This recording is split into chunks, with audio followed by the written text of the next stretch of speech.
The time has come to build your own meditation practice through a series of questions I have constructed for you. These questions will answer the what, where, when, how, and why of what kind of practice will suit you best. In the book, you can follow along. It's just after the challenges and advice portion. I do recommend you fill this out if you have the physical copy.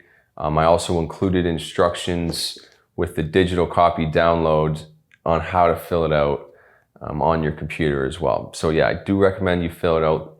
You can also just answer these in a notes app on your phone or in your own journal. But I think having the answers somewhere you can come back, reflect to them, change them when you see what works for you and what doesn't. So you have, a structure that you can turn to when you need it. So our first question is, what style or styles of meditation are you interested in? Now, this is why I recommend you try every style that I've laid out for you in the book. This way you can find out which ones you prefer, which ones resonate with you, and then this is the style or couple styles that you will turn to for your practice daily. Next question, what meditative positions work best for you? Now, once you've went through the postures video and found out what's most comfortable for you and, even seen what you want to work up to, here's where you'll write down which ones work best for you currently. This is something you can come back to and change once your practice evolves and you get more comfortable with different seated positions that you're interested in. Next question, what is your ideal time of the day to meditate? Now this, for a lot of people, will come down to whether you're a morning person or a night person.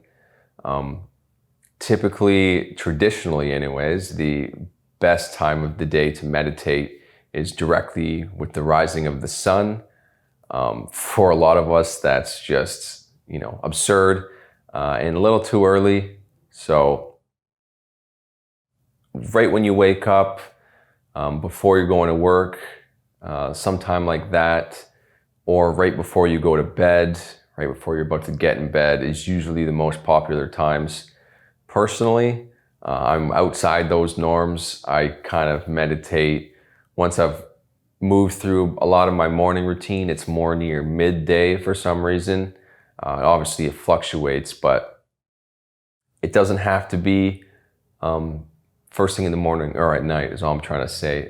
This is what time of the day works best for you, as long as you can find a time that is consistent and one that eventually becomes, related with your meditation practice. Like, oh, it's 12 o'clock, time to meditate, something like that.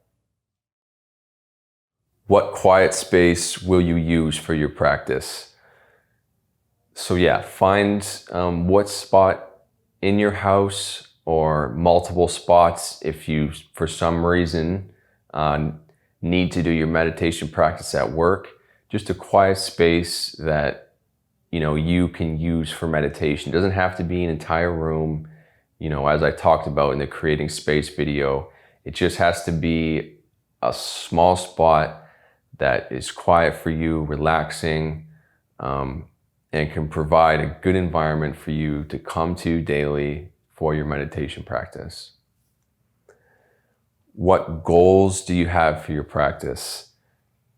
Now, this is where you want to get personal, really think about it. Why did you come to the practice of meditation? What benefits are you looking for? You can revisit the Anatomy of Meditation video and go over all the benefits, and really pick and choose what about that is most important to you and what you want to change in your life when it comes to meditation. This will change over time. I know when I first started meditating, I didn't really understand honestly, why I was doing it, I think it's because I got into yoga and then I got into meditation from there. And I heard everyone talk about it. I really just wanted to get into it, but after a while, you really start to develop your own personal reasons and goals for having a meditation practice. And, this is, again, another spot that you can come and, constantly evolve and change. What about meditation do you struggle with? This could be many things, but I just wanted you to get, really real with yourself, write down every issue and common struggle that you tend to have. And then this way it gets it all out on paper. You're aware of where your problem areas are, and then you can address them from there, through the advice in previous videos, hopefully. And if there's anything outside of that you're struggling with, feel free to contact me. I'm always available through Instagram, email, or my website. But yeah, just, write down what you struggle with, and then you can move into finding solutions for those issues. What will you tell yourself when you want to quit? Now, here is where you're going to want to write down something very strong, worded to reiterate to yourself when, you feel like not sitting down for meditation that day, your mind's starting to get a hold of you a little bit, and it's convincing you not to sit down for your meditation practice. This is something that you will come back to when those thoughts are occurring. It's definitely something, that's ever present in my meditation practice. You'd think it's easy just to sit down for 10, 20 minutes here or there, but, this thing comes up with any and all excuses not to do it. So this is a super important area to fill out. Think about it, and definitely use that a lot when you're struggling with staying consistent. Last question we have is, why is this practice important to you? And much like the goals section of these questions, this is something where you want to get really thoughtful and really considerate on your answer. You might not even have this answer right now. It might be an answer that you come back to after having a consistent meditation practice for a while, but there will be a point in time where you do find out why this meditation practice becomes something very important for you. It becomes something very personal. It becomes something you see a lot of benefits from. And, personally, my meditation practice is very important to me because of how I see my adventure into the internal world of myself affect my outer world and the people that I do share it with. So you might not have this answer right now, but think on it, and you may think of something, and if not, come back to it at a later date. So all these questions together should really get you clear on how to build a meditation practice that suits you personally.